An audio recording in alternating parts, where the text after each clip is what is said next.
Alright, good evening everyone. Welcome to Green White Checker TV. Tonight we've got the Area 51 Racing League Superspeedway Cup Series here tonight at Daytona. A few changes that we're going to be mentioning as well. So first we'll obviously go through the point standings. Matt Quick with that win, being in that #1 position here, 7 points ahead of the 25 of Kevin Freeze. Say Kevin's still looking for his first win of this segment. Gabe Butler there in third. Eric Laurie fifth, tied with Raymond Rittenauer. And you got Bud Steele, Brandon Pasalacqua, Charles Johnson, Dude Conrad, and Corey Lane rounding out the top 10 in points. I'll say so far in the first 3 races, Matt Quick's finished first, second, and third, so he's got all the podium spots covered. Now he's going to look to try to duplicate some of those results as we continue on. But Dale, say the big thing that's going to be changing tonight, though, is say it's going to be a few rule adjustments, few settings, I guess you could say, adjustments as well. So one of those being the fuel number. They're dropping the fuel capacity 5% so that it's probably going to be more than likely a 3-stop race should we go green to the end, with one of those stops probably just being pretty much a splash of fuel, really. The other, of course, now being as well a new change is that in all series of Area 51 is they are going to now have one fast repair, which I'll say will definitely change, I think, maybe a little bit of strategy. But at the same time, I don't think it'll change too much, because let's say that's more of something that you're going to want to kind of keep in your back pocket in case you get caught up in something that's not of your own doing. It's kind of that's the way I kind of would interpret it as. Yeah, no, I agree with you on that. And also with that, to me, it's for, a lighter damage situation, because if you take heavy damage, it's going to put you way off the pace. You're still going to go a couple laps down using that fast repair. So if I'm using my fast repair, I'm using it for, hey, I'm just a little bit off the pace, got a little nose damage or rear end damage, and I'm going to do it on a scheduled pit stop. Yeah, that's exactly right. And obviously it'll be used differently in the different series, like with the Superspeedway Cup Series, draft being kind of the name of the game with that one. I think you'll probably not see too much change on that front. But I think what we will see, though, is in the other series that they run, like the Indy Series on Tuesday, that's going to be a huge one there, because we've seen you get caught up in an incident, your night's over there because those cars are just so sensitive. But here with the Superspeedway Cup Series, and then of course the regular Cup cars on Thursday, a little tougher to kind of beat up, I guess you could say, and say they can withstand a little bit more impact. Yeah, heavier car, not as fragile for sure. So it's gonna be a nice change. I like things being a little dynamic. So it's going to change how people race. It's going to change their strategy. It's going to be something a little different. Yeah, that's exactly right. So it looks like qualifying just completed. So let's go ahead and run through our starting grid here.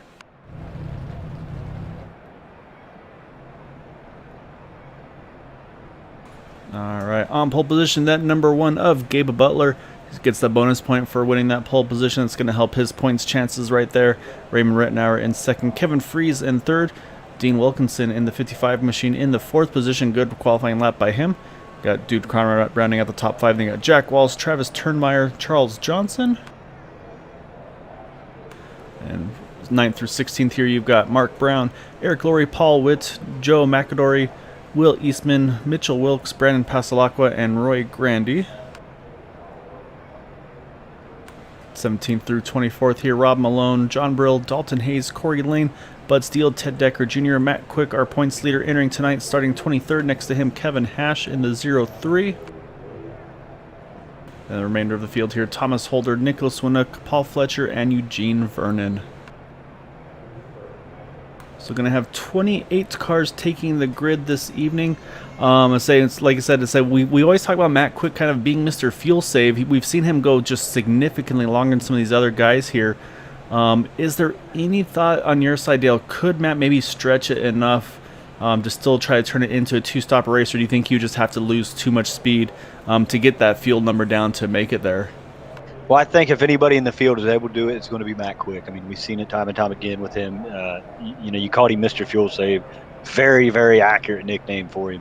If anybody is able to do it, it'll be him. But then again, it'll be right there to that last lap. I think 25 laps is going to be the max on a fuel run. So he might be too far back to save that fuel to be able to do anything with it. Yeah, so and that's the thing is I think the stars will probably have to align a little bit for that to work for him in that number 89 car. So it's going to be pretty interesting to see how it is going to pan out here tonight, just because of, like I said, all the potentials that we have for the options on that. So we'll have to keep an eye on that. I said, well, I don't see if I can get a good look. I know earlier in the day, Brandon Pasalacqua, 23 car, said he was kind of really. He said he's got kind of a tweaked scheme, I guess you could say, on that Miller Lite machine.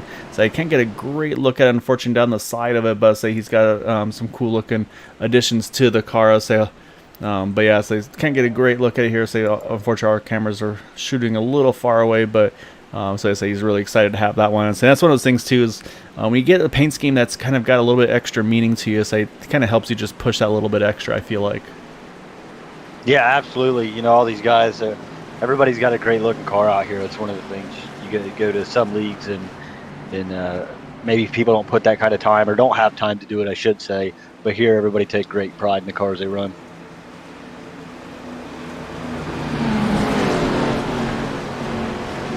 Yeah, that's exactly right. So I'll say, yeah, like I said, a lot of great looking schemes tonight. So, and yeah, so say we'll have to keep an eye. It looks like actually 2 drivers did not make the grid, Eugene Vernon, Kevin Hash. So that's going to change things a little bit. So actually 26 cars here about to take the grid. Of course, leading them off going to be that number 1 of Gabe Butler. So this initial start goes on the green flag, so they are down and away. Let's see how the guys are able to sort out here. So again, we've kind of seen these guys up front, the 125, 87. They kind of control these starts here. So like I said, though, that 32 car, Dean Wilkinson, I don't believe he's part of that group, though. So we'll have to see if he's going to be able to maybe kind of play a role in this one as well here, because I'd say that's kind of the kind of joke. It's you've pretty much got everybody else against that team is kind of what we've been seeing here the last couple of weeks. Yeah, and like you just talked about, you got Gabe Butler and Raymond Rittenauer. Gabe Butler and Kevin Fries glued to each other's bumper early on, and likely they'll stay that way all the race. Dude Conrad right behind him, always in that pack as well. Yes, I don't think we'll see too much pressure. I think you'll see these guys just pretty much ride here. I say we watch from the back of that number 1 of Gabe Butler, looking back at the number 25 of Kevin Fries here.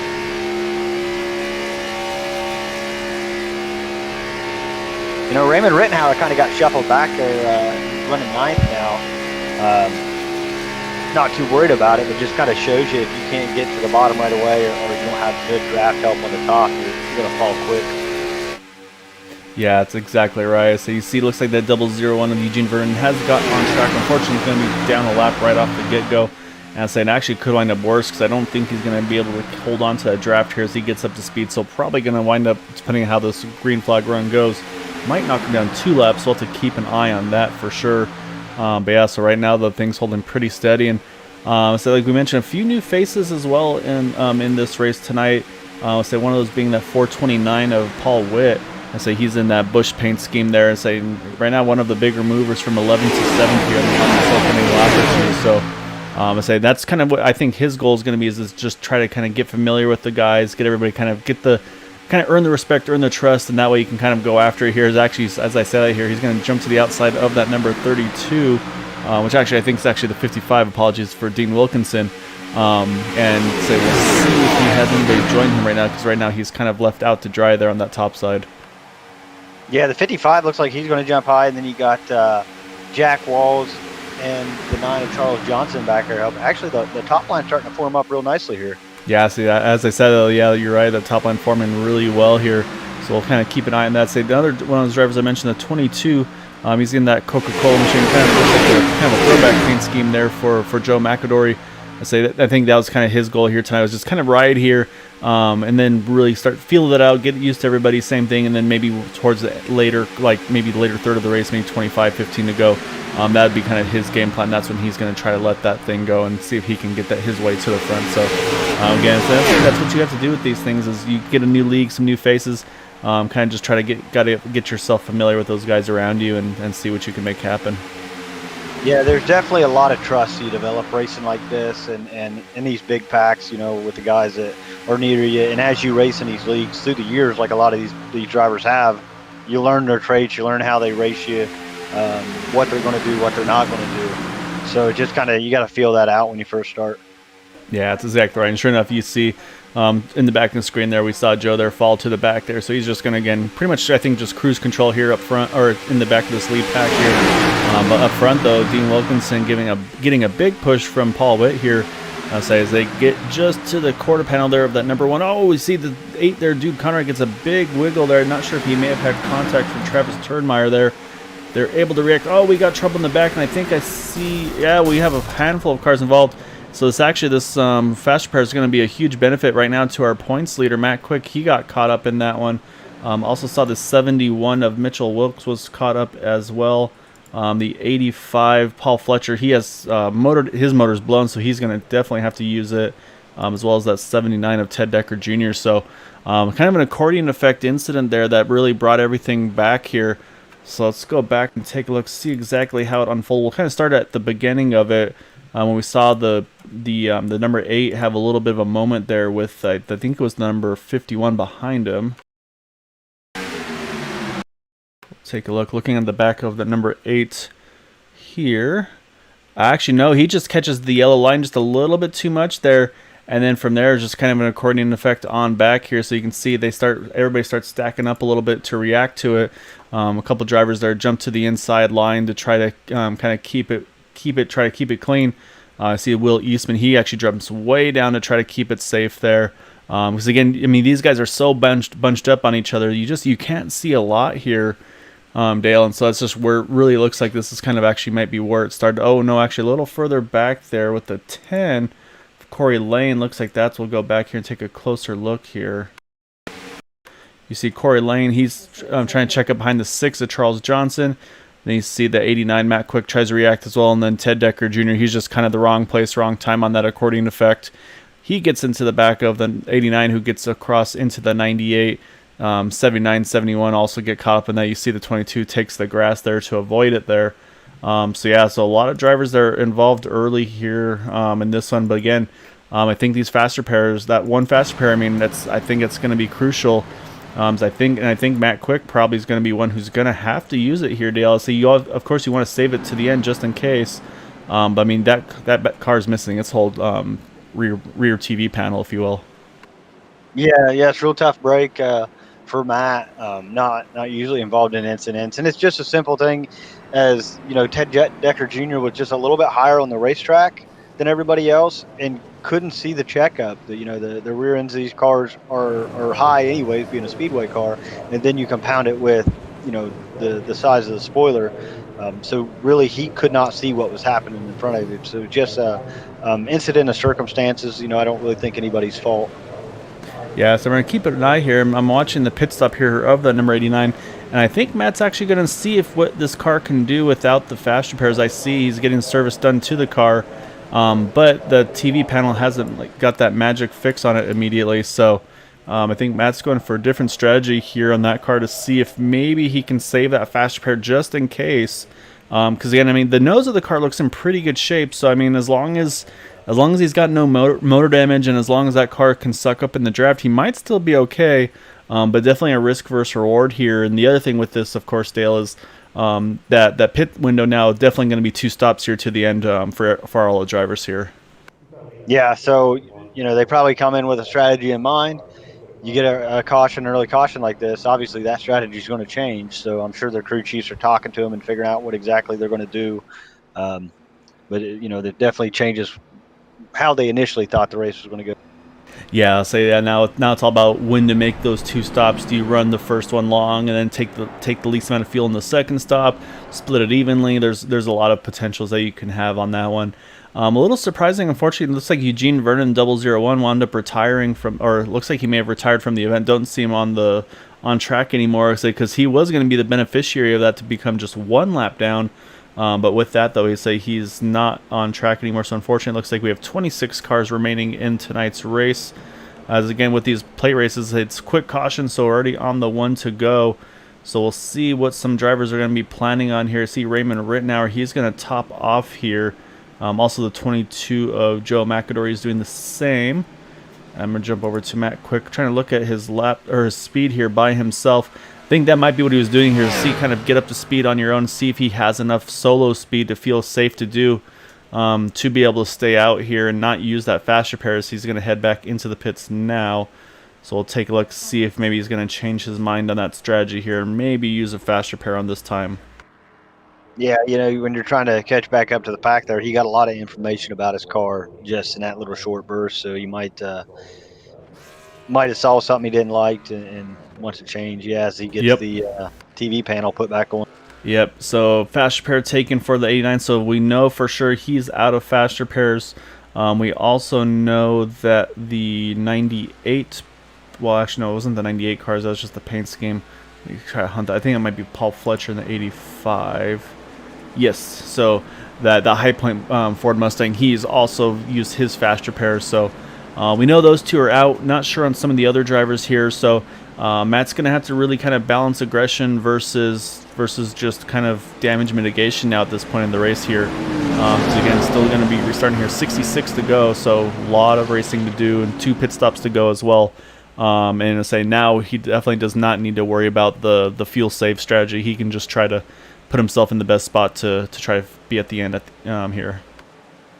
Yeah, as they're getting ready to go green, the team's kind of broken up. Gabe Butler starting next to Kevin Freeze. Gabe Butler with a great start, allowing Kevin Freeze to drop right behind him. Yeah, and that's the thing is, when you line up like that, single file, or double file, I should say, but maybe not lined up with your teammates, you might have to do a little bit of strategy calls. So, yeah, they're able to get lined up there. You see the 83, Jack Walls gets right behind Dean Wilkinson there in that 32. So they get squared away pretty quick together. And I believe Dude Conrad, Trems Turnmeyer, they're locked in together here as well. So, yeah, so we're going to see how things get going here as we get back to green. See Charles Johnson on 9. He's going to jump to the top here, but right now doesn't have any friends with him up top here at the moment. Yeah, the 429 of Paul Witt's looking up there. Second line starting to form up. You got Jack Walls out there pushing that Tide car around the track. So they'll probably get some takers up there for a little bit. And then I really expect them to go back single file. Yeah, it'll be interesting to see. It's like, because we know the fuel strategy is out the window now. Now it's, everybody can make it on 2 stops no matter how aggressive you are. So I could see it going both ways here. I could see it being pretty much a double file race here. Towards the front with everybody just trying to be in that front position here. So as we'll have to definitely keep an eye on that. So looking at Matt Quick, he's definitely staying as that last car in the lead pack here with Raymond Rittenauer and Joe McAdory. I think they're just going for that strategy of just trying to play it safe here, and just be that situation where you don't want to be in the big wreck if there is one here. Say let things spread out. Say kind of go back to what works for you, and what been working for Matt is being really fast on the pit stop cycle, maybe stretching that extra lap or 2, and making up the difference that way. Yeah, and last week, Matt was a little bit off of the lead pack there after the green flag pit stops, and was able to run them back down with just it was the second round of pit stops, I should say, but he was able to run him back down and just hang on to the back and ended up winning. So where he's running right now, I don't think he's really concerned. Yeah, so he's definitely in a safe place. He's got a teammate he trusts with that 87 car, so we know they can definitely get hooked up and charge back up there.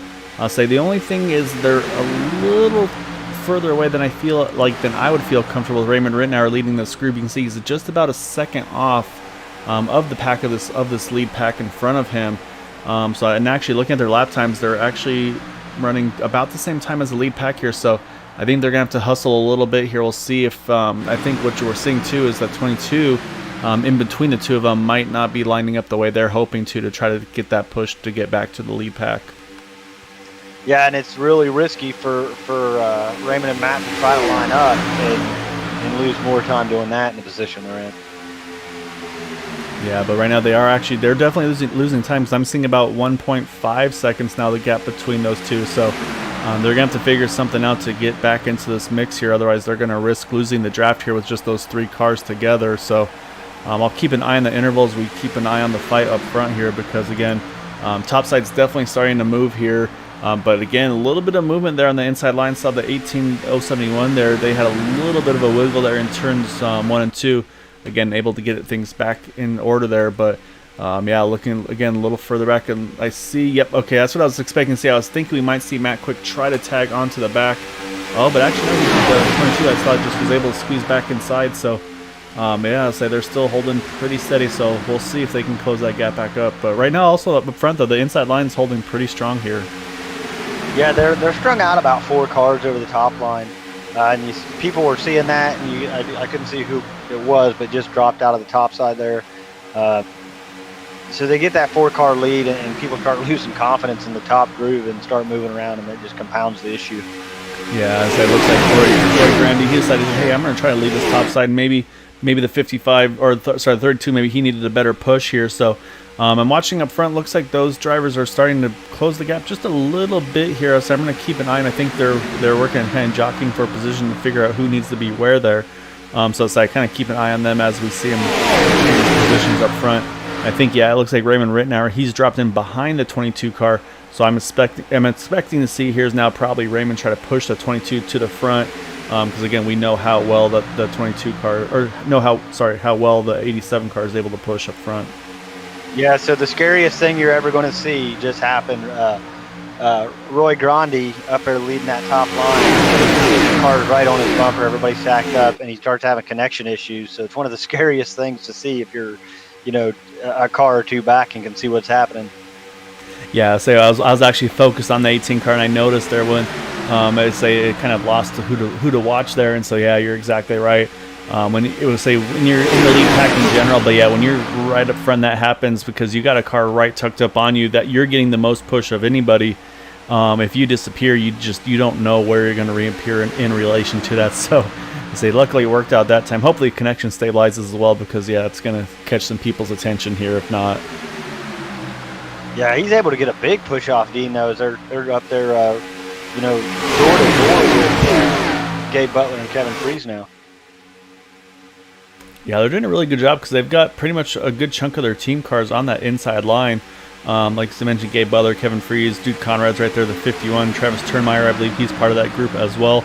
And of course also the 071 Eric Laurie. So you got about 5 of them stacked up on the inside line. And again, we know how well they can draft and work together here. So looking a little further back, that we mentioned that second group there, it's not getting too much better here. You can see Raymond now up to the back of the 22 is definitely trying to draft him aggressively to push him back to the front here. And looking at lap times, at last time actually does look better there. They ran a 43.9, which was about a half a second quicker than the guys in front of them. So I think actually Raymond now is doing exactly what he needs to do. Trying to push that 22 and get the 89 as well back up into the mix and get these guys back into the lead draft. So that's just some of the learning experience. I mean, we know Raymond's one of the best plate racers out there. So he was able to do exactly that, shove that number 22 car right back into that lead pack here. And so now we got all 26 cars again here back on the lead group. Yeah, it really takes a lot of skill and to know, hey, we got to go. I'm gonna jump out. I'm gonna start pushing this guy. Raymond knows he's a great pusher, a great plate racer in general. So it takes a lot of skill and a good bit of leadership too to take command of that little 3-car pack and say, hey boys, let's get back up here. Yeah, and again, I mean, especially when you're trying to push somebody that you're maybe not used to running with as well. As I say, if you're that 22, Joe McIntyre, you're kind of got to make sure you're holding your line well, because if you start kind of moving back and forth a little bit too much, that's going to potentially make it difficult for Raymond to push you. So they were able to get exactly what they needed to do done there. And some drivers are more comfortable being the lead car to get the push. Other drivers are better at being the pusher, if you will. So say it's just, it's kind of just one of those things where you kind of get familiar with it. And of course, like you said too, some of these guys have been running with each other for months and years, even at these plate races, and so they know what to expect from those guys around them. Yeah, and Raymond Rittenhauer, Matt Quick's back here kind of by themselves, but not far enough off. They're still going to be in the draft. I'm pretty sure this is all just a plan, kind of going to watch how it happens. Yeah, this is Matt just playing it safe, trying to it's kind of like when you see those championship contenders at Talladega and Daytona just running to the back, waiting till it's really time to go, just in case something else happens up front, putting themselves out of harm's way, basically, especially with Matt, like you said, with that new fast repair rule, and saying he's actually with the first driver that we've seen have to take care of it. Him in the 89, as well as I had mentioned as well, the Paul Fletcher in that number 98 car, apologies. So those two are the first two that have had to kind of put that to use, and I mean it's obviously kept them in contention for this race, because I don't think Matt Quick had that top end speed without it. Yeah, they're actually a little bit slower that time by, so I'm not sure what's happening here. Kate had definitely keep an eye on.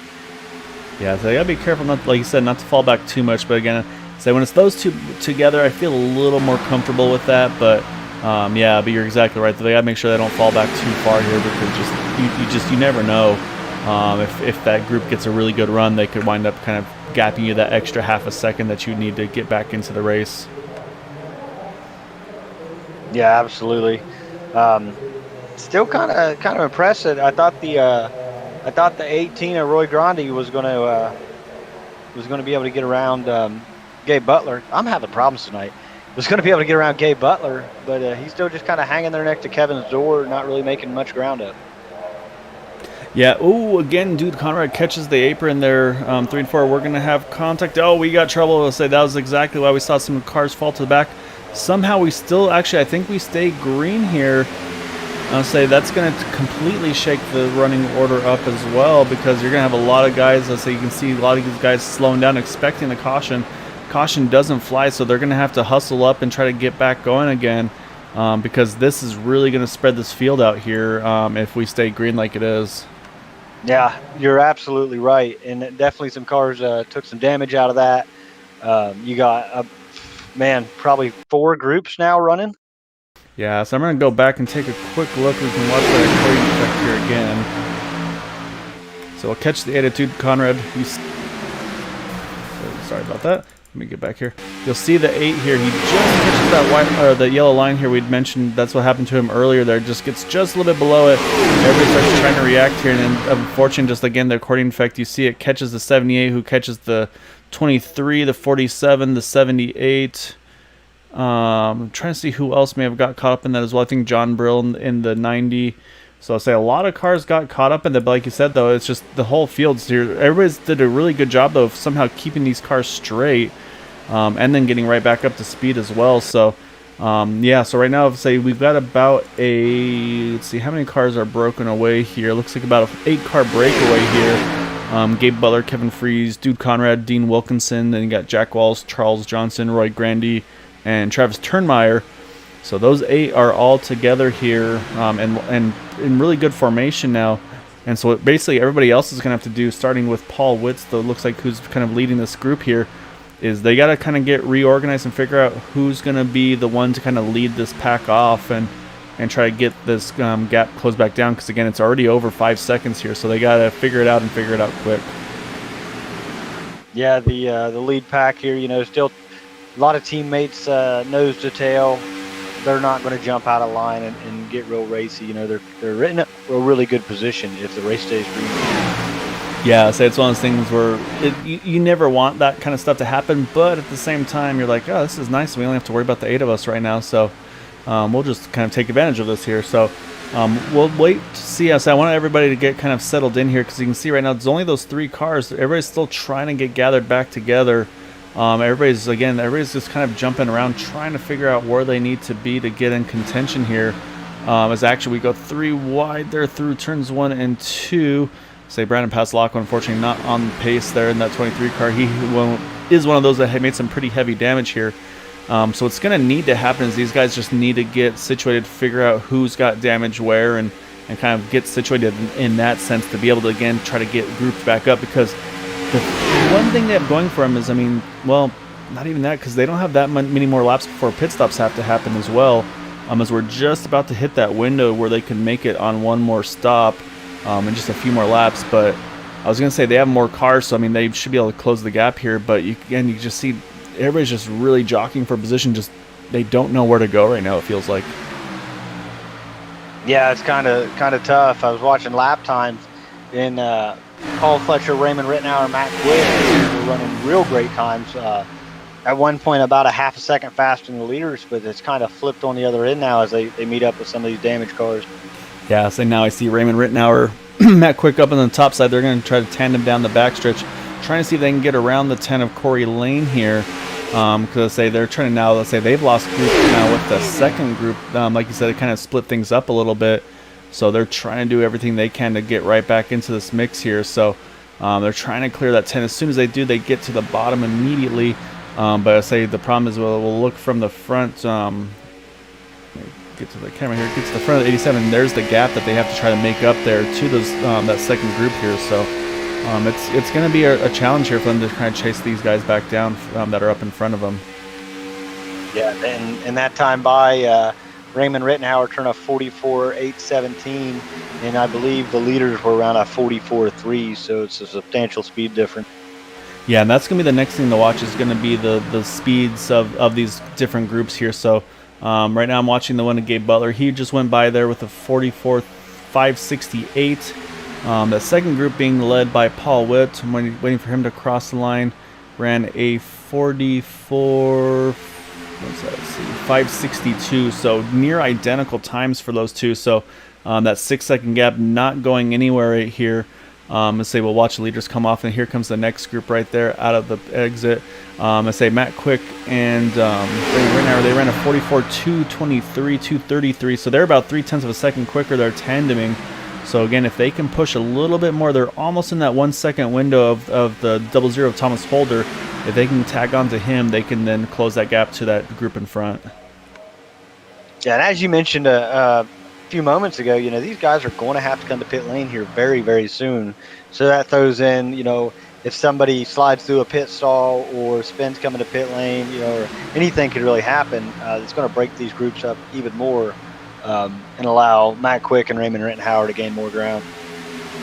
Yeah, so it's just going to make this pit stop become even more critical. Lap time wise, again, watching Paul Witt, this time 45.1, so way slower for that numbered 429 car.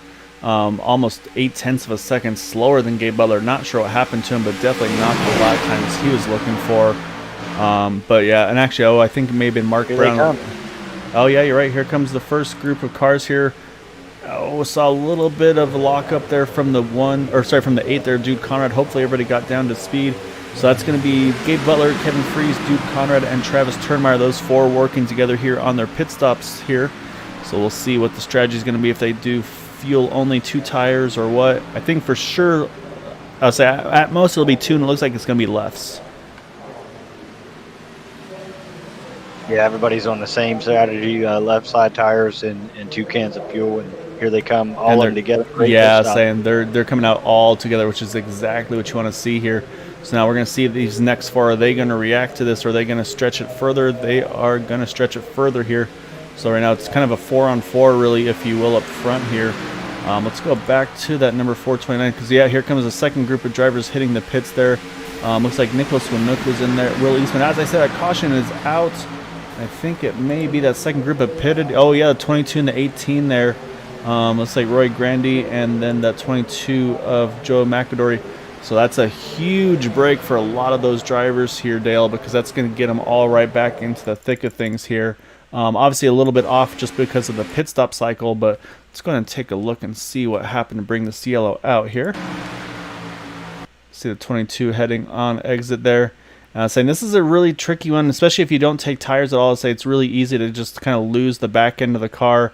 So we're watching the 22 here, and oh yeah, just as soon as he gets rolling there, loses traction. Unfortunately, oh, the 18, just nothing he can do, just completely drills the side of the 22 car, and that's definitely a heavy impact for both those cars. To say fast repair is definitely going to be necessary for the both of them. And yeah, it's just unfortunate to say we've seen that before with these cars on the pit exits. It's a little bit tricky to say that that part of the track is definitely in its worst shape for these drivers. So yeah, so that's unfortunately bit both of those guys. And so yeah, so what's going to happen here is it's going to pick up Dean Wilkinson as our race leader, I believe. See drivers here trying to get sorted through and figure out who needs to be where on track in relation to things. I believe some guys might either be trapped a lap down or getting wave rounds, things of that nature. But those that just pitted, they're in good shape. There's going to be the one of Gabe Butler, the first of those, with Dude Conrad, Kevin Freeze, Travis Turnmeyer. All those guys are going to be good to go here. I suspect we'll see them stay out while everybody else in front of them is going to hit the pits here.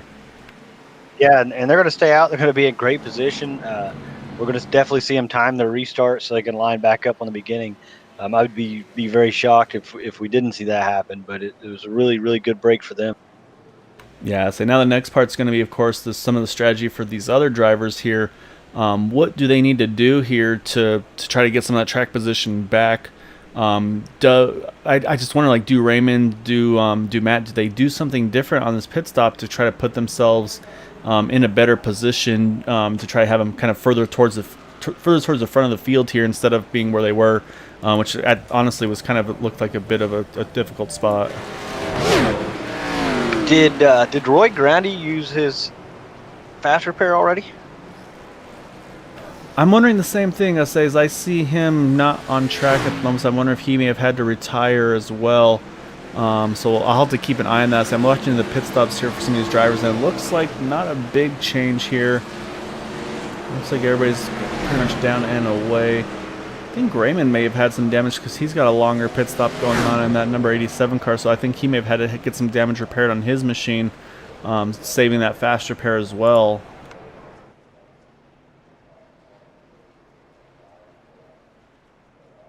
Also showing Dalton Hayes. Not sure if he... Oh, no, sorry. He's hitting the pits now in the 47 car, so they're trying to figure out where he was there.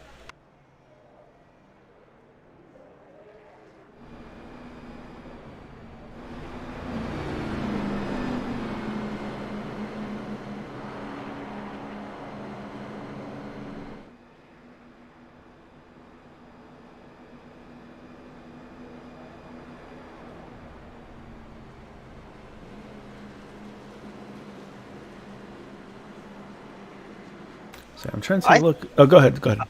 I think Raymond might have got a speeding penalty.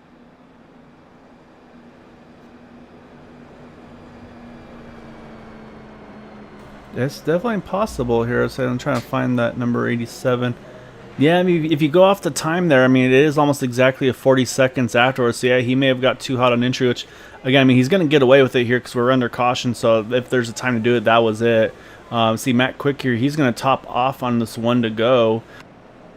Also bringing with him Will Eastman, Brandon Pasalacqua. They're going to do the same. I suspect we'll see Raymond probably top up as well. Sure enough, here he comes as well. So going to have 4 drivers topping off there. The only thing that this will do differently for them is they'll be able to take a little bit less fuel to make it to the end on the final stop of the race, because we're going to restart here with 40 to go. So again, I mean, they can split up. They could pit at 20 to go. I'd say if the fuel window is, let's say, 22 laps, maybe somewhere in that. Actually, you know what? I feel like the one company, yeah, they might have to pit even without the even without saving. I think they might have to pit at that 20 to go mark. Now that I think about it. Yeah, it's definitely possible. I'm kind of trying to do the math of everything in my head and see how this is going to shake out. But one thing I can tell you, what one of them does, the rest of them are going to do. Yeah, no, definitely. They're going to be working together. There's no question. They're, like I said, those top 4 I think are all going to be kind of on the same game plan here. So yeah, it's going to be interesting to see as they also see the 87, 89. They've kind of grouped back together. Same thing. They fell back to the back of the lead pack here. So I think they're going full ride again. I think they're going to play it safe one more time. But like I mentioned, the one thing they do have going for them is they'll be able to take a little bit less fuel in those cars in front. And that'll make that last pit stop just that little bit quicker. And I mean, we've seen that really comes into play here at these races. All right, pace car is off. Again, it's up to the discretion of the leader when he wants to go, and you can see they're back down and away. And actually, one not getting down. So I can't tell which car that was. Looks like Bud Steele in the 9. Or sorry, Charles Johnson in the 9. Not sure what's going on with him. He's back up and going now. I can see real fast on this restart what happened to Charles here.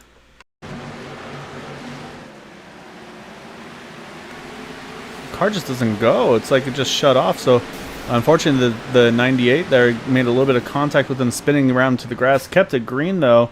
But I'll say Charles Johnson unfortunately not in a good spot here, and he's kind of stuck off by himself on the spot on track here, almost already a half a lap down. And the other thing is also again that little bit of a hiccup there. It's spread this field out one more time here, and so again those drivers that kind of lagged back there, like Raymond Rittenauer, Matt Quick on that restart, they were kind of hanging out to the back. Again, Dale, they're showing right now about I think 5 seconds off the lead already here just on this first lap.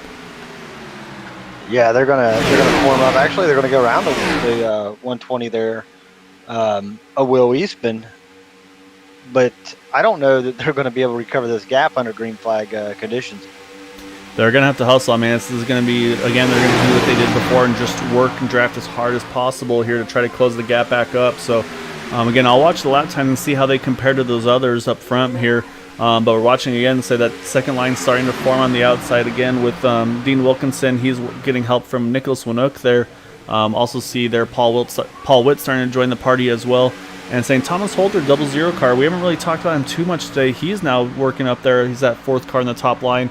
I mean, that Pennzoil car. So about to have some Pennzoil side-by-side here with Jack Walls and the 00 there. So say they're getting their money's worth with their drivers here tonight. Yeah, you also have the 78 of Nicholas Winook up there, up 20 positions. So definitely the big mover so far this race. Currently running 5th. Yeah, 5th and growing basically. I say he's now working right. Oh, really close behind Dean Wilkinson. Almost looked like it was going to catch him in the right rear or left rear there through the turns. That's a really tricky part to get lined up with that car. You can see they just aren't able to lock bumpers as well as those cars on the inside line. And that's going to slow that momentum down a little bit more here. Yeah, one thing you don't really see too often at Area 51 in the Superspeedway series is you don't see a lot of 3 wide races. I think there's a lot of respect in that because it gives everybody plenty of room to move around like we saw with Nicholas Winook. In 3 wide conditions, you know, they wouldn't, them close calls aren't, you know, they become incidents at that point. Yeah, exactly. I mean, we've seen it already, obviously, with even when we're running 2A2, just the smallest mistake on either line just really just kind of ruins a lot of people's nights here. We just crossed the halfway point of tonight's race. And I'm saying it's funny, too. We talked about, like, I feel like we've had a lot of cautions this race. We've only had 2. It's just how impactful they've been in this race so far. It's really changed things up a ton here. The other thing, we've been talking as well about the 87 and 89 again. I'm not trying to harp on them nonstop, of course. But, actually, as I say that, though, we have a trouble in the back. Oh, Matt Quick caught in that one as well with the 47 car. That is probably going to put the end to his night here as these drivers getting back to going. I saw something with Ted Decker Jr., but then something happened a little further back again there. So, yeah, it's just not the night tonight for that number 89 car. We'll take a look and see what all happened here. So watching the 47 behind this 23 car. I'm not sure if something happened in front of them or not. We'll take a look here. Oh, Ted Decker Jr. in the 79 car. What's happened to Ted? I wonder if he was on pit exit possibly. Oh, no, he was in the lead pack here, actually. Let's see what happened to Ted. This is where it all kind of unfolded here. Oh, just catches the outside wall in the entry of 1, and then kind of he's stuck between the banking and the flat, and that just you just can't hold on to the car there. Almost gets it held onto, but unfortunately right into the path of that 47 car.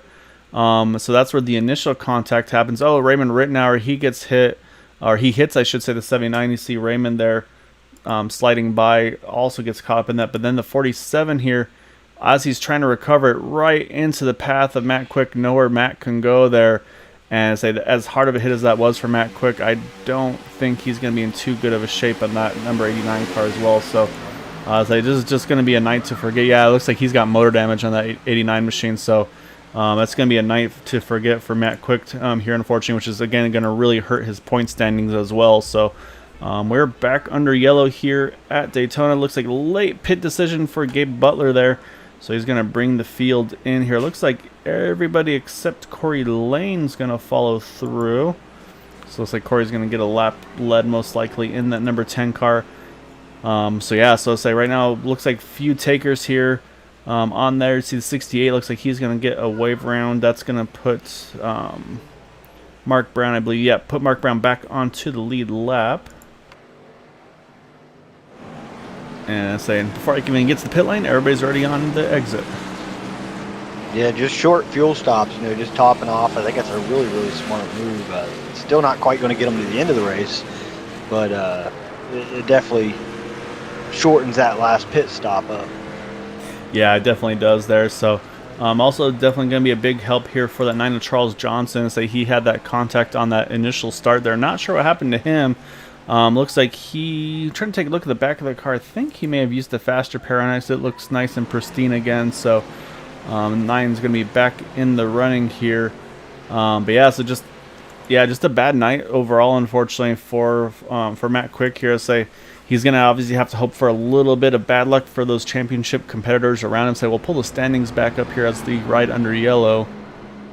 So say Kevin Fries was the closest competitor there, only 7 points out of the lead. Then he did have a little bit of a buffer over Gabe Butler, about 18 points between the two of them. So that's kind of going to be the only thing is he had a little bit of a just that great start he had is I think really helped his cause out to kind of maybe minimize a bad race like he's had tonight here.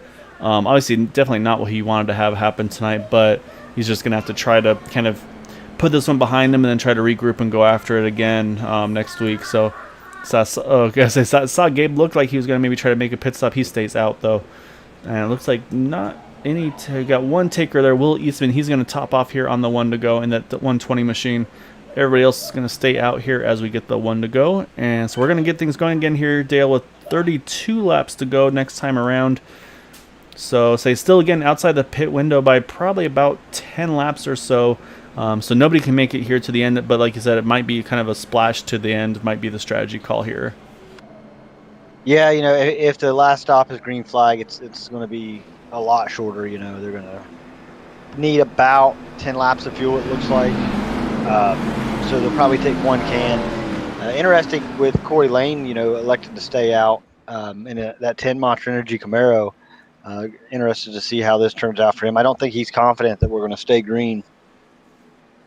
Yes, I'm curious about this one as well on the strategy side of things, like I said, because the problem for him is going to be he's going to have a longer pit stop than everybody else. So, like I said, the only hope he's got for on that side of things is if we do go get another caution, it'll kind of even things out here. But it may have just been he's just seen how crazy it is a little bit further in the back. Say Corey started 20th there, so he's now up into lead. So I mean, might just be one of those thoughts as well. It's like, you know what, things have been really crazy in the back of the field. I just want to be up front one of these restarts and just kind of see if I can maybe control my own destiny here.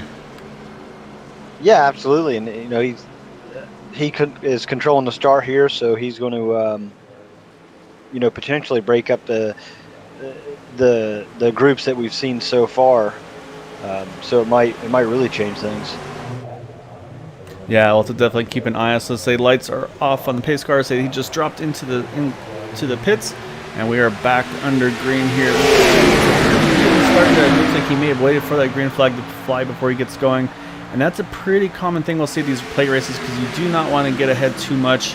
Otherwise, everybody's just going to gobble you up. But right now, though, that outside line looks like it had a pretty good momentum on that initial start. As I say that, they stack up again a little bit there. That's going to help the 10 pull away just a little bit here out of 2. Yeah, dude, Conrad right on his bumper. No other way to put it. But they're hauling. Yeah, definitely a really good run there through the back. Looks like it's going to push the 10 just to the lead here for the moment here. I'll say the other thing that the Corey's going to be careful about is if that 10 does clear the one, I would suspect you'll see him jump to the outside, try to lead that outside pack, but right now things still, Gabe's just his outside, so he's pretty much pinned to the inside here. As again, like you said, he's just pushing him down the front stretch here into turn one. Yeah, if you're Corey Lane, maybe you drag the brake a little bit, or just not put it all the way to the floor and hold that bottom line up, so dude can't get around him. Because if he can clear Gabe Butler, Gabe's going to let him up top.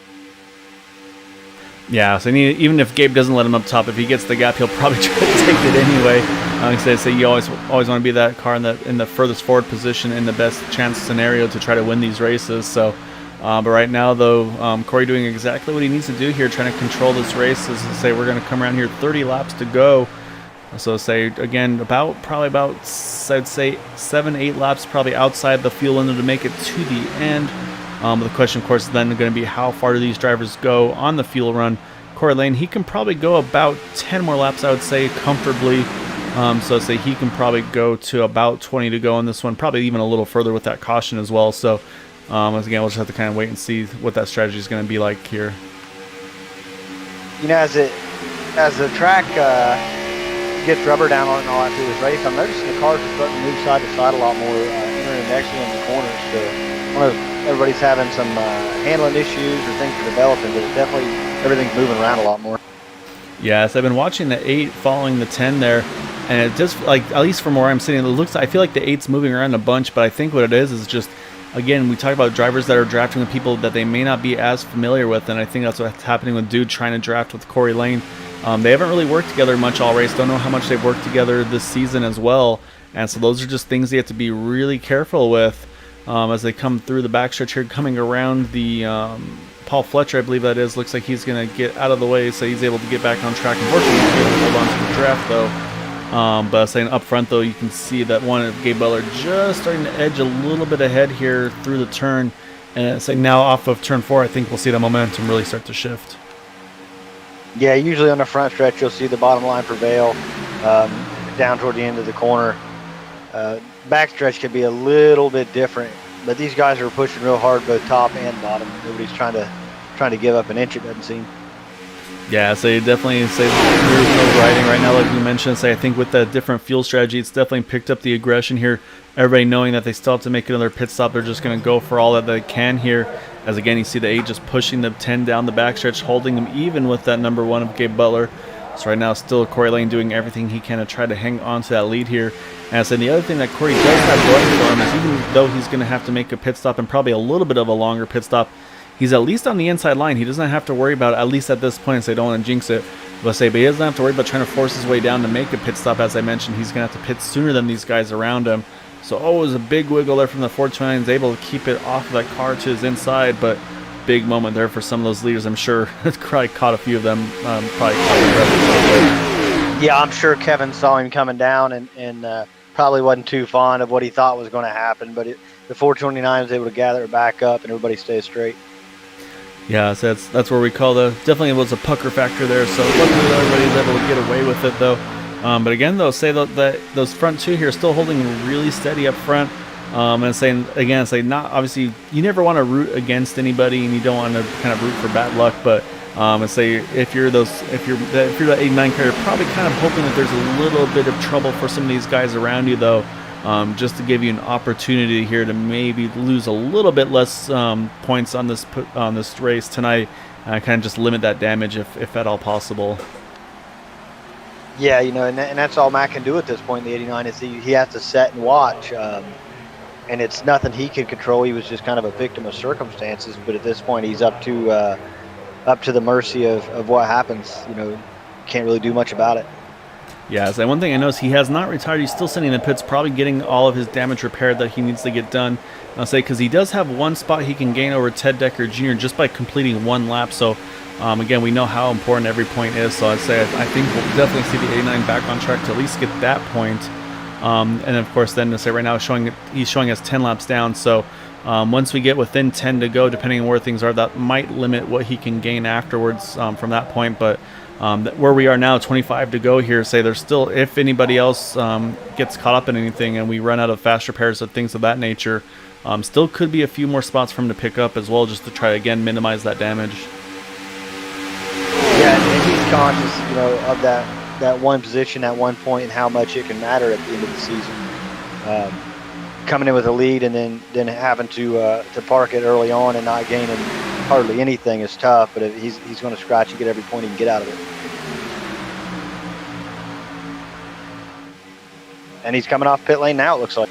Yep, looks like 89 is coming back on track, so that's going to give him a spot, like I mentioned, over Ted Decker Jr. That'll move him up to 23rd. Fortunately, starting position for tonight's race as well. So I say right now he's just going to try to get what he can here. Again, see maybe he can capitalize on anybody's issues. The other, obviously, bonuses, he's going to be off by himself, doesn't have to worry about any of these cars around him. So if there is something up front, he will be miles away from it, kind of a thing. So say on that one. Also just noticed here, two cars that just kind of fall off the back of the draft just a little bit there. Raymond Rittenauer in the 87, he's probably still in the window to hold on to this draft here. I'd say about 0.8 of a second off the car in front of him, so he's gonna have to be careful where he is. But I think Raymond, we'll have to see. I don't know if he used a fast repair there or not on his car, but I'm wondering if that car just maybe just doesn't feel like he has the top end that he needs to after that contact in that last incident. Yeah, and you mentioned the fast repair again. There's a lot of people in this lead packer who have not used a fast repair yet. So if there is a late race incident and they're involved in it, they still have a shot. Yeah, so that's kind of, I think, what the goal was for this, was kind of the whole, like, if something happens, your race isn't over. Same thing like on the IndyCar side of things. Like I said, you make a silly mistake, maybe catch the wall, you get your suspension damage, your night's going to be done. So, and again, this is something we'll see, because there was mention of this, the green white checker, the fast repair. If they put it back in, it doesn't go to plan and the racing kind of suffers from it, they'll take it away. So it's like they're trying to right now do the drivers a favor and kind of keep it as a if needed situation versus a hey, you have this, why don't you go ahead and use it. So we'll have to wait and see on that one. But so I'll say there is obviously, it's kind of that whole thought of like, you have this, but don't ruin it for everybody and make us take it back away. Yeah, and I think as part of running a good league, Area 51, they have these discussions with the admins, with the drivers, and make these decisions, and they're willing to try things out. We've seen the fast repairs go away, now they're bringing them back, so they're trying to find a balance there, and to me that's the indication that they're running the best league they possibly can. Yeah, exactly right. And that's what you need in leagues, is having that communication between drivers and admins, just figuring out what's going to be the best for everybody here. So I say when I first kind of was on board here, it was actually three. They had 3 fast repairs, and you could kind of see that there's maybe a little bit too much aggression, knowing that they had those in their pocket to get used if they needed to. Went down to 2 actually. As I said, here comes some pit stops. So these drivers here pitting early. It looks like being led off by Dean Wilkinson. I see Jack Walls in there, Bud Steele, Charles Johnson. So these 4 are going to do the early strategy here, pit as soon as that window is pretty much open. So they're going to hit their pits there. And as we were watching that, though, Gabe Butler, Travis Turnmeyer, they're able to work together there to get around the number 10 of Corey Lane. And I almost wonder if that may have been a missed opportunity for Corey there, because it may have been a benefit for him to try to pit with those leaders there, or with those 4 there, to have a little bit of help with him, because there's no guarantee that these guys are going to pit when he needs to. Yeah, and that's the thing. He stayed out. He didn't pit anybody else, so we know he's going to run short. It's just as you got more drivers coming down. Yeah, second batch of drivers. Oh, contact with the 8 and the 51 on the pit entry here. Oh, Kevin Freeze just squeaks by there and able to make the pit cone as well. So that's a huge moment for him. Definitely could be something that could definitely change the outcome of his race, even season, with that one move right there. Because had he missed the pit cone, he'd have a penalty there. Hopefully he got down to speed and didn't get caught speeding as well. But yeah, that was definitely a big moment on that one. Yeah, it looks like it's going to be lefts again, and then fuel Gabe only for a couple of them. Yep. Yeah, it's like Gabe and Kevin, fuel only on those 2 cars. So we're going to jump back now over to the 429 here of Paul Witt. He's leading this one now. As I say, I feel like we're gonna see. Nope, they stay out somehow. Corey Lane, he's got making great fuel in that number 10 car here, as he's about to start lap number 25 since he's last pitted.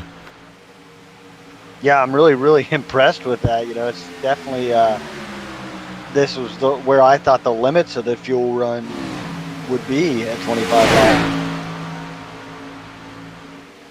And I say now things are going to get a little hairy here because they're going to be coming out as cars are also getting back up to speed. So you see drivers all trying to cycle through a little bit and give each other room and try to make it through here as they're working on Mark Brown in 68. Looks like they're going to get it done there. So I'll say that's first thing kind of taken care of there. Like I said, still have to make a pit stop to get to the end here. And again, still that 10 car stays out. I don't know what he's got in his fuel tank, but it is definitely working for him here. Yeah, I'm kind of wondering if he's not, maybe he knows something we don't, or maybe he's just not conscious of how low that car actually is. Because I feel it's a big missed opportunity when you have a big group like that come in, or even like the 4-car pack, the first group to pit. I feel it's a big missed opportunity to not take that with them. Yeah, I'm curious to see how it's going to pan out because, again, I feel like he's going to have to pit, honestly, any lap now, I think, at this point. I'm surprised he hadn't pitted yet. So we'll see. My worry now is if he's going to wind up ducking off on his own here in that 10 car. And no, actually, here comes Paul Witt. Again, he stays out. So now Paul's going to here pit on his own, which I believe is going to move Corey here back up to the lead again, as we have now 16 laps to go in this race. So yeah, so right now up front things again still really up for grabs here. I'm going to jump back to those drivers that have pitted here. You see Kevin Freeze, Gabe Butler, they are trying to work together. They went with that no tire strategy, but they're starting to get gobbled up by those drivers that went ahead and took tires, led by Dean Wilkinson there, Jack Walls, Bud Steele, Charles Johnson, Raymond Rittenhour is right there behind him as well. So we'll watch this as well, but I'm going to keep an eye on the pit stop as well for Corey Lane because we're going to turn number 4 now. And all right, now Corey's going to pit. It looks like he's going to have Mitchell Wilkes is going to hit the pits with him as well. So yeah, that was 27 laps, it says, since he last pitted. Of course, a little bit under caution, but still, I mean, that's an impressive run. No, I agree. I question the strategy. You know, 2 cars are definitely not faster than 4 or 5. So they're going to have to get really lucky when they exit to be able to stay on pace. Yeah, so the next question now is going to be when those last drivers here are going to make their final pit stop, which right now are Nicholas Winook, Thomas Holder, Brandon Pasalacqua, John Brill. So those 4 have yet to make their final pit stops here. You see Brandon, I think, trying to see if he can clear John Brill and get to the inside line. Just isn't quite clear of him at the moment. He's got Mark Brown pushing for all he's worth to try to help him get up there. But again, so I think with all the battling they're doing, it's just really hurting their overall pit time as well. Or, sorry, their lap time, I should say, as well. Right now running in the 45.1s, it looks like, up front, where those leaders that pitted, though, they're in the 44s here. So they're just, unfortunately, that gap is going the wrong way for these guys. Yeah, looking back at Corey Lane coming off pit lane, he's out by himself, so it's definitely not what he wanted to see. Yeah, same. So he's also behind those guys that that have already made their pit stops right now. I'm watching that battle here because we got a really good fight here. Gabe Butler, Kevin Freeze, Raymond Rittenhour on the inside. Kevin Hash now joined the mix to say he decided to show up here late to the show, but he's going to help his teammates, it looks like, out where he can. Also got Rob Malone. Haven't really mentioned Rob, actually, in that 52 in that Caterpillar car. He was right in the thick of this thing, so he's in contention here to have a really solid finish tonight in this one as well. Unfortunately, Eric Laurie's down a lap in the 071 car.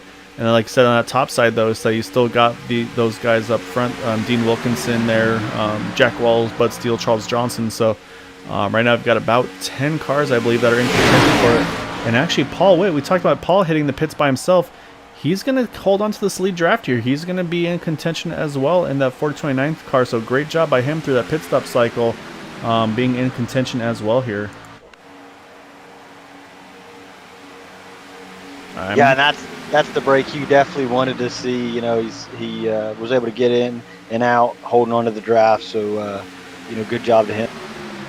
I mean, that just goes to show. I mean, even if you're by yourself, if you can get a good job on your entry eggs, I mean, that's something that you can definitely get done there. So, Next up is going to be, like I said, those final drivers making their last pit stops here. Brandon Pastelacqua is going to be one, Nicholas Winook, Thomas Holder, John Brill. Those 4 still have to pit. And I believe those are the last of drivers that are to make their pit stops as well, so we'll see when that's going to happen here. I believe it's going to happen within the next couple laps because, like I mentioned, I feel like they can go to probably about 10 to go. But I think any more than that's going to be about all they can do. So right now I want to watch their lap times here because now that they've finally got kind of organized here, it looks like a 44.5 that last time by for the 23 car. So I want to jump over to the 1 machine of Gabe Butler. They ran a 44.4, so actually pretty even now in the lap times for those guys compared to the ones up front here. So I think, again, it just depends on how much time they possibly lost during that whole sequence of things. Coming around, I believe that is Paul Fletcher there in the 98 machine. Looks like they get through cleanly. But let's say things are definitely starting to tighten up front here. These drafting starting to get that little bit more aggressive. Yeah, you know, Jack Wall's back there second in the second row wanting to make a move. Definitely wants to get a win under his belt. Bud Steele's right behind him. These guys are really going to start pushing hard here soon. Yeah, still also trying to kind of keep one eye out. Also looking at that second group. Still, pit stops have yet to happen for them. We kind of see them in the background there, but yeah, right now though, Dean Wilkinson just got a nose ahead for Gabe Butler there entering turn number 3, but looks like the inside line is going to prevail again through the turn. One driver that did just hit the pits is that number 90, John Brill. He's making his pit stop now. And unfortunately, I think he may have gotten too hot because I'll say this is already a longer pit stop than he would have scheduled. So unfortunately, it's going to bite that number 90 car who was doing a good job there. Is up in that lead pack there, so just doing that different strategy call and seeing how it was going to pan out. And actually, now as I say that, here comes those other 3, Brandon Pastelacqua, Nicholas Winook, Thomas Holder. They all hit the pits there, so those are the final drivers to make that green flag pit stop. Yeah, now, you know, like we talked about, they come in a group, everybody got on pit lane well. Now the trick is to get off pit lane just as well. Looks like right side tires for the 23 car there. So now the question, like I said, it looks like they're not quite as organized as you would have hoped there. But the other problem is we're going to see if they can get back up to speed. But I don't think they're going to because here come the leaders with a big head of steam here coming off the tri-oval. They're about to enter turn number 1 here, and we're going to see Brandon there on the apron here coming up to speed. They just got around John Brill. Next up there's Brandon. There's Nicholas. Yeah, so unfortunately, not the pit stops they're looking for. They just weren't able to kind of close the gap up, doing that long run strategy that they needed there. So right now, this is going to be the battle for the lead for the win. It looks like we've got 9 cars in contention here. As you can see on the ticker on the left there with Gabe Butler, Dean Wilkinson, Kevin Fries, Jack Waldron, Rittenauer, Bud Steele, Charles Johnson, and Rob Malone. And Paul Witt. Apologies. Like Jack Wall's trying to take it 3. Oh, he's going to tuck back in. But I thought he was going to take it 3 wide there for a second. I'm wondering if Jack's trying to cool that car off, possibly. As we've seen how hard he's been having to draft to keep him in contention, so I'm wondering if he's having to peek that nose out just to cool it off just a little bit. And, of course, then also try to kind of time it to get to that point where when you really got locked bumpers, I'll say that might be where you kind of have to strategize to kind of get the car as cool as possible before you do that final push and lock on the rest of the way. Yeah, absolutely. And these cars, it's kind of, you know, it's not linear. It kind of bells off, so it'll go from where it's gradually heating up, and then all at once the temperatures will spike. And that might have been why Jack made such a quick move. He might have looked down and saw his gauges that just, you know, started blinking red, and he had to get out of there. Yeah, so whenever you see that gauge go from that yellow to red, I'll say you kind of heart skips a beat there a little bit. It's like, oh, I got to move up. And so you just got, and you have to hope that you saw it and reacted quick enough not to get burned because we've seen before drivers you stay locked on for too long and just unfortunately comes back to bite you. So right now, again, these leaders here, they have 7 laps to go here, so still all to play for. Like I said, to say the inside line pretty much locked on with teammates here with Gabe Butler there, Kevin Fries, Raymond Rittenauer. Those 3 are up for the win here tonight. That 03 Kevin Hash, unfortunately, many laps down. Unfortunately, he may have missed the start. I'm not sure if it was maybe an internet hiccup or not for him, but he's going to definitely do what he can to help his teammates. And then right behind him, though, also in contention, there is Rob Malone in that number 52 Caterpillar car, and then Eric Laurie as well as right now. Actually, for Eric, what he's hoping for is he's that first car 1 lap down. So If something happens and he doesn't get caught up in it, he'd be able to get that lap back and be in contention for that win, as well as say also leaders coming up in a couple of lap cars here, so they're hopefully be able to try to sort through this one quickly and easily. Yeah, and you're going to see these lap cars. They're going to be very respectful of what's going on behind them. Coming around to 5 to go, they definitely don't want to be the cause of any incidents and ruin somebody's night. Yeah, so the other thing that so we've been focusing on this is, I mean, that second pack, I mean, it's a big group here. So we'll jump back here to Nicholas Winook. He's kind of one of the drivers leading this pack now, Travis Turnmeyer in the 51. But we've got a pretty decent group here right behind them, and this is right around the 10th position here. That 51 now showing as that 10th place driver here, with Nicholas Winook there, Dude Conrad, Brandon Pasalacqua. These are all drivers for position. Will Eastman, I believe, is in that mix as well here. So we've got a lot of drivers: Corey Lane, Mitchell Wilkes, Mark Brown. So there's a lot of drivers here. Again, this is still also a battle for position for these drivers here. Again, not for the win at the moment, but say we could also see some aggressive driving from these guys, which could play an outcome in this race as well. Yeah, they're about a full straightaway behind the lead pack. So if there is an incident in that lead pack, like, they're not in a horrible position because everything should be clear by the time they get there, or they'll be able to see it far enough in advance to react. Yeah, so that's something we haven't mentioned here is with the green-white checker potential as well.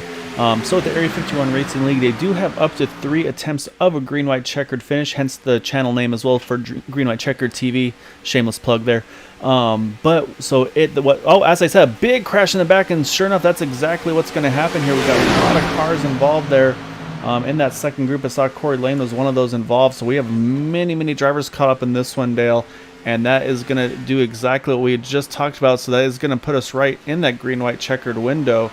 So let's go back and see what happened to bring out this caution, which is going to definitely make the end of this race here pretty crazy, I believe.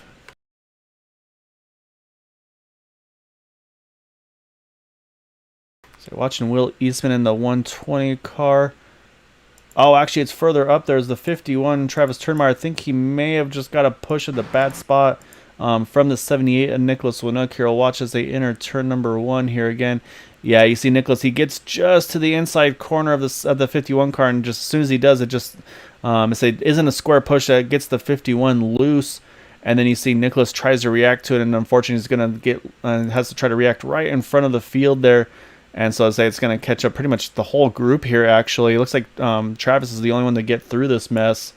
As behind them, though, everybody's getting caught up in this one. So you see that the 120, not too bad, but you see 78 there, the 8, the 90 gets caught up in that one as well. The 23 is in it.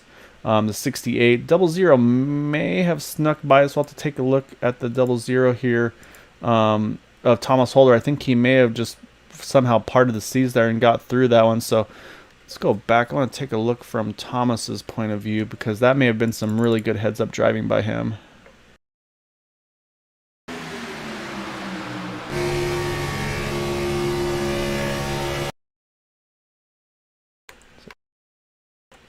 Watching Thomas Holder's on board here in that 00, so you can see everything starting to kick off right in front of him, and so he was at the tail end of that group, Dale, which is kind of where you want to be. It looks like maybe just a little bit of nose contact with the 10 of Corey Lane, but then from there on, looks like he's just able to just somehow part the seas and just kind of get through most of that there around him.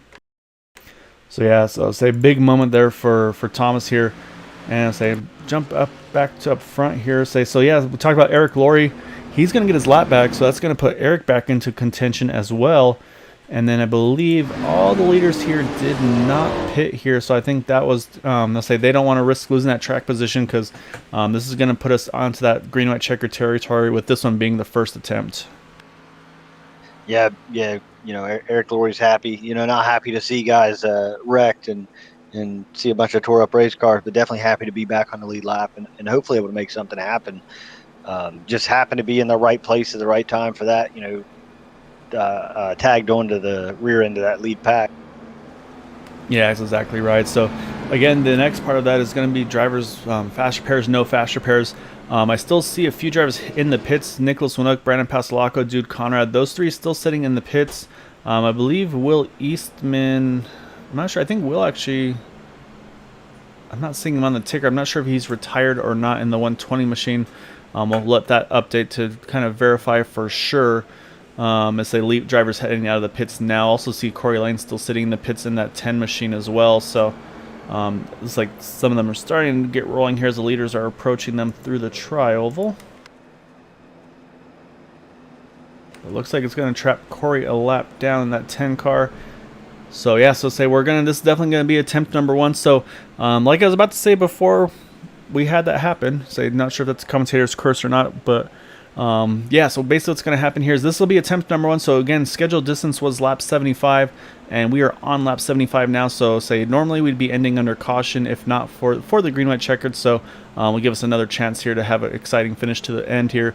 So what'll happen is we'll go green, and then if a caution comes out before the leaders get to the white flag, they'll stop, they'll get them reorganized again, and then do it again up to 2 more times, only 3 attempts. However, if there's an incident after the leaders cross the white flag, then they will race back to the checkered flag, and that's going to be how the race will be scored. So, and of course, if there's a third attempt of a green white checkered finish, if there's a caution before they get to the white flag, the race will end under yellow. So they have 3 attempts to try to get it done cleanly. So yeah, so say at this point though, all bets are off, and what I'm trying to see I'm not sure exactly who is positioned where on the caution, but it looks like from where I'm sitting here that the 25 to 87, they're going to be all lined up. Also looks like the number 9, they're going to be all lined up together on that inside line, which is going to be great news for them because I say those are all teammates here. And I say so that's going to now leave it up to Dean Wilkinson, Jack Walls, and Bud Steele to try to see what they can do in that top side along with Rob Malone. Yeah, it's definitely going to be tough, and we'll know here just shortly. It's definitely going to be tough for the top line to beat the bottom line, just because they're going to communicate. Everybody's going to leave at the same time, and I expect them to gain a healthy lead. You know, that's actually a good point. We didn't even talk about the whole communication. Actually, as I said, they are down and away, and like you said, there's the communication there. I was thrown off because I thought we were still on the 2 to go, not 1 to go on the restart. So they did exactly what you were just talking about there, Dale. So apologies for that one. But yeah, they get a perfect start there. So right now those 2 locked on together, 1, 2, 3 on the inside line. But I say Jack Wells does have the Dean Wilkinson in front of him, so we'll see if they get the momentum. They are going to jump to the top like I expected to see. But right now, it's just the 2 of them versus everybody else on the inside line, so it's going to be a hard charge to get to the front there. Yeah, and you might see the top form up here on the second lap, but guys are worried. You know, that's 2 free positions. You know, if you hang those guys out to dry, that's 2 points, and that can make a big difference.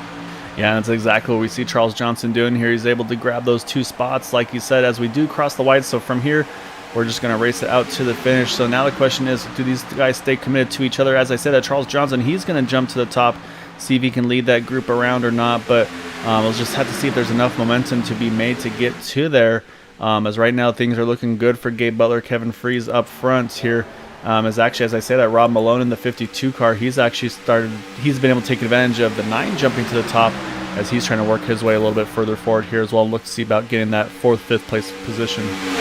Yeah, top line just not going to have it. They've gained no ground whatsoever. Looks like it's going to come around, barring any tragedy, Gabe Butler with the win. Yeah, it looks like 1, 2, 3 for those guys. Gabe Butler getting the win. Kevin Freeze second. Raymond Rittenauer bringing home in third. Say they timed that restart to perfection, like you mentioned, Dale, and say they got the job done. So say that's the teamwork that we expect to see, and that's what they're able to do with it. So let's say so. Yeah, so going to be perfect for them. Let's say obviously their teammate Matt Quick not going to be happy with his results, but so he's just going to have to try to capitalize back after it here. As my sim racing app is telling me now that there's still 1 to green, so everything's all broken on my side here.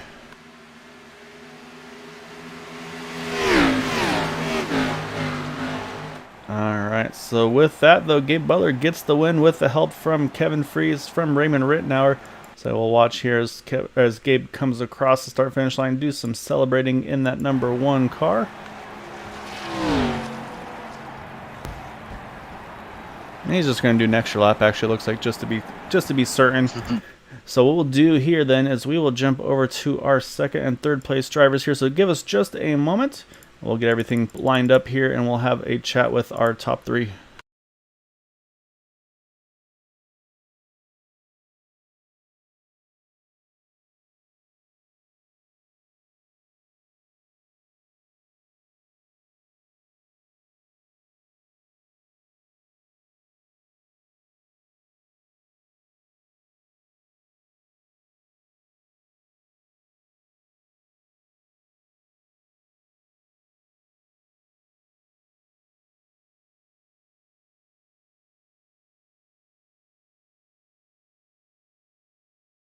All right, so we're going to start off with the number 87 of Raymond Rittenauer here.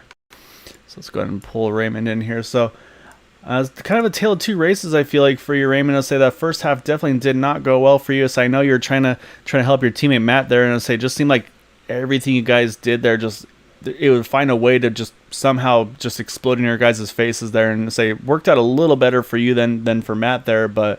Yeah, I mean that was and then obviously then once you're able to then get back towards the front, things obviously were definitely a little bit different for you there. But I mean, just take us through. I mean, how stressful was that race for you tonight? It was a roller coaster, I can tell you that.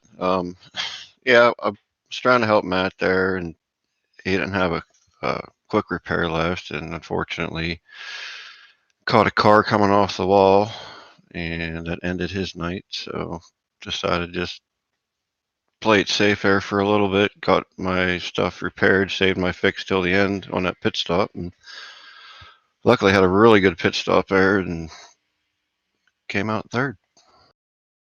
Yeah, I mean, like you said, did everything you needed to there at the end to kind of get yourself in contention. Obviously, a big turning point for you was also the you guys getting into the pit stop there before the caution came out to kind of have the track position to go lead into that final green flag run and everything like that. So, I say the other thing we mentioned, of course, was the change on the fuel window, and then of course the fast repair as well. On your side, did it feel like that had any outcome in your race, and maybe how you would have raced things tonight? I really don't know because of the cautions. When the cautions come out, we topped off those first few cautions, so we really didn't know. Well, I mean, as a whole, it's like able to survive. I'll say it's kind of one of the first things to do in these races here. So bringing it home in third, obviously, like I said, a good kind of result for you to kind of capitalize on some of the bad luck for some of the others and try to move yourself back up towards the points as well here. So, anything shots you'd like to give for the third place tonight? Yeah, I'd like to congratulate Gabe on the win there. All the boot knockers too. Charles for putting all this on, and you guys for good job you do on the broadcast. We appreciate it. Great run again, Raymond. I said, let's say definitely tail two races for you, but did what you needed to do there at the end to get it in contention there. So yeah, congrats on the third, and we'll definitely catch you again here soon. All right.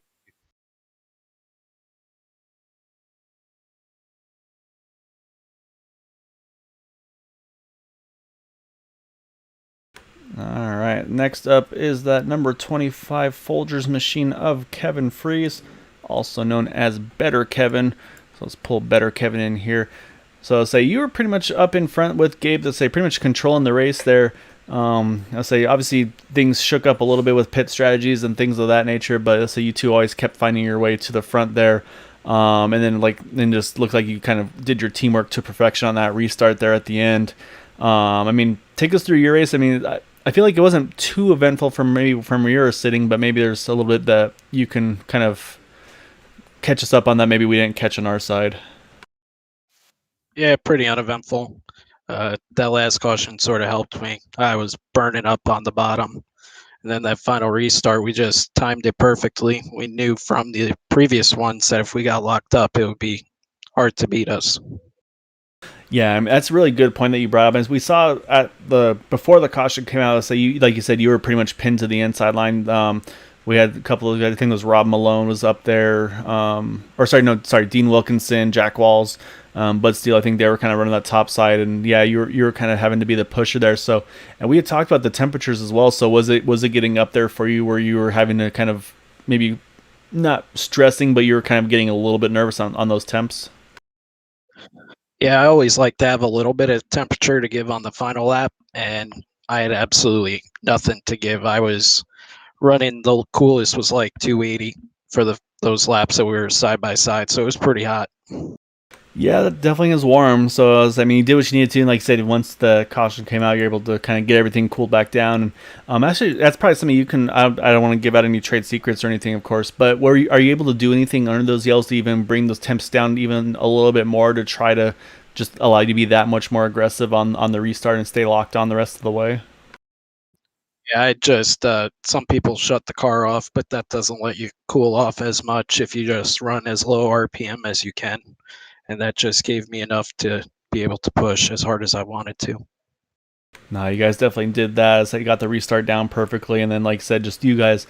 So if you get a couple of you together, I mean, you guys are a tough group to beat. So I was saying, obviously, unfortunately, didn't get the win tonight, but still, I mean, a great result with everything that went on this evening. So I'm sure, kind of probably kind of grateful to come through as unscathed as you did tonight as well. And say, obviously, going to be a great points night for you here. Yeah, I'm just happy somebody on the team got the win. That's all I really care about. As long as one of us take it home, that's all that matters. Yeah, so there's always a good chance of that. So you guys have a really stout group. So before I let you go, though, Kevin, anything shouts you'd like to give for that second place run? A huge shout out to the whole team. Did a good job. Some of us got caught up in a little bit of mess, but overall, we did a great job tonight. Yeah, you guys definitely did that. So enjoy it. So I'm sure we'll see you again here coming soon, and look forward to your next races. Yep. Have a good night, guys. All right, and that leads us to our race winner, that number 1 of Gabe Butler. We saw him do that little extra victory lap there, so we'll go ahead and watch him do his lap as we pull him in. Gabe Butler getting the win from the pole, so I'll say that's going to be max points for you tonight. Definitely what you need to do, try to close that points gap. Obviously got a little bit of help from the trouble from Matt there. But then I say, obviously, when you got some of your teammates, you know you're going to have to kind of beat them week in and week out. I say you're going to close the gap a little bit on Kevin as well there. So, I mean, take us through your race. It seemed like you pretty much you and Kevin kind of had the control of it for the most part there. But obviously, when it came down to it at the end, though, you guys timed that restart perfectly and snuck away. But was obviously a lot more involved than that. Saying we saw that the green flag pit stop you guys made too, where you guys just hit the pits perfectly together, can't come in, come out all right together to get the job done. Yeah, that's kind of the key here, especially at Daytona, is nailing your pit stops. And yeah, we definitely had a good one there. I got out first, but Travis called and said, "Hey, we're all out together." And I think actually a caution came out right there shortly thereafter. But yeah, Kevin did a fantastic job of pushing me the whole night, and of course the rest of the guys, some of them had a bit of bad luck there. But yeah, I just absolutely got lucky tonight, and real good points night. Well, I mean, there's only so much luck, I guess you can say, though, when you start from pole. And I probably also lead the most laps, so I don't have all the numbers on me here. But I mean, you definitely had a really good run tonight. I mean, and that's really what these races come down to, is kind of putting yourself in position, and of course surrounding yourself with people that can kind of help you do that as well there. So I mean, it was a great run for you. So I mean, as I definitely don't sell yourself short. I say it's plenty to do on your side as well. So I mean, a great win. I'd say I asked Raymond about this as well, but the fuel, the fast repairs, did that kind of change your guys' strategy at all coming into this one, or was it kind of just status quo and just do what you've been doing all season so far, even with those changes? No, it didn't really change anything. Just try to do what we do, and just try and not make any mistakes. And like I say it all the time, I've got some of the best teammates in our racing. We really work good together, and if somebody gets in trouble, the other person will drop back, or whatever the case may be. So I mean, I'm blessed to have these guys around me. So you're absolutely nothing without good teammates. So I mean, all credits due to them. Yeah, no, and you make a really good point there. And like I said, you guys work so well together week in and week out. And like you said, I mean, when we saw that tonight with Raymond, he went back to try to help Matt out earlier in the race. Unfortunately, his night didn't go too well. Kevin Hash, he wound up hopping in the serve a little bit later on. I said not sure if he had connection issues that hampered him from starting at the beginning, but we saw him before the last caution. He was kind of helping that inside line to keep you guys, trying to help you guys challenge for the win as well. So, like you said, just the selflessness of you guys and just how well you work as a team. It's definitely something that's extremely commendable. And say it, like I said, it's kind of forced these other guys to kind of step up their game to have anything against you guys here. Yeah, and I'll give a shout out to Dean and Jack Walls now. I mean, they did a real good job on the outside there, keeping us honest. That last cautioner, the green white checkered, myself, Kevin, and Ray were lined up on the bottom. So at that point, I kind of knew we had it. We got an excellent restart and just really caught them napping a little bit. So that put the nail in the coffin, I believe. Yeah, you guys nailed that last restart. So, you already kind of alluded to, I'll say those, but I'll say just in case if you have any extra things, shouts you'd like to give for that win tonight, I'd say awesome win tonight. Definitely want to give you the floor here. Well, obviously a big shout out to all the teammates and of course Area 51 for putting the show on and you for broadcasting everything. It's I always enjoy going back and listening to your analysis, man. It's very insightful, so it's all good. Well, hey, I appreciate it. So you guys give us a lot to be able to kind of commentate on and say it gives us a lot to kind of learn and adjust with and everything like that. So I say you guys put on these great races. So I say it's a lot of fun to be a part of as well. So yeah, say enjoy this win. I say, well, obviously we'll see where the points shake out coming into next week. Then we'll say it's still a lot of racing to go here. So I say keep doing what you're doing here, and I say I have a feeling we're going to see a pretty good battle between yourself, Kevin, and Matt, and who knows who else there. Yeah, I appreciate it, bud. All right, that is our race winner, that number 1 of Gabe Butler's. You see him crossing the start-finish line here at Daytona, getting the win tonight. And while we do that, we got to pull up our final results for this evening. So Gabe Butler getting the win over Kevin Fries, Raymond Rittenauer there in third. We mentioned Rob Malone. He's able to get himself up into that 4th position over Charles Johnson in 5th. In 6th, you got Dean Wilkinson, who gave it all he could there. Just unfortunately, just didn't have the restart he needed there. Say when you're up against teammates, there's only so much you can do. Travis Turnmeyer in the 51 in 7th. Jack Walls 8th. Bud Steele in 9th. Paul Witt rounds out the top 10 this evening. Then 11th, you got Mitchell Wilkes, Eric Laurie, Dude Conrad, Mark Brown, Brandon Pastelacqua, Nicholas Winook, John Burrill, Thomas Holder, Will Eastman, Joe McAdory. And our final drivers for tonight's event, Corey Lane, Paul Fletcher, Matt Quick, we mentioned our points leader entering tonight, not the night he was looking for, Ted Decker Jr., Dalton Hayes, Roy Grandy, Kevin Hash, and Eugene Vernon.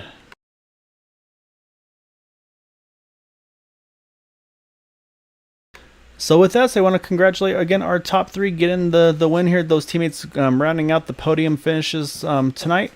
And of course, let's say a lot going on this week, of course. Let's say we'll be back on Tuesday for the Indy Series. We will be off on Thursday for Thanksgiving. So, of course, I'll say we'll definitely wish you then as well. But in case I don't catch you before then, I hope you all have a wonderful Thanksgiving. Obviously, very, very different circumstances this year, but I hope everybody's able to make the most of it. I say really again, I just want to say really thankful for everybody that's supported the channel, supported this league. Thank the league for supporting me as well. It's been a blast. It's kind of crazy to think that I'm able to do this and be able to be a part of this and have people watch and everything like that. So it's kind of crazy to think that how far things have come in just these couple of months here. So really want to thank you all for letting me be a part of it. It's been a lot of fun. Look forward to more races, more seasons with all of you. So until then, or until Tuesday, I should say, of course, as always, please, if you can, try to stay home, stay safe, wash your hands, and have a good night.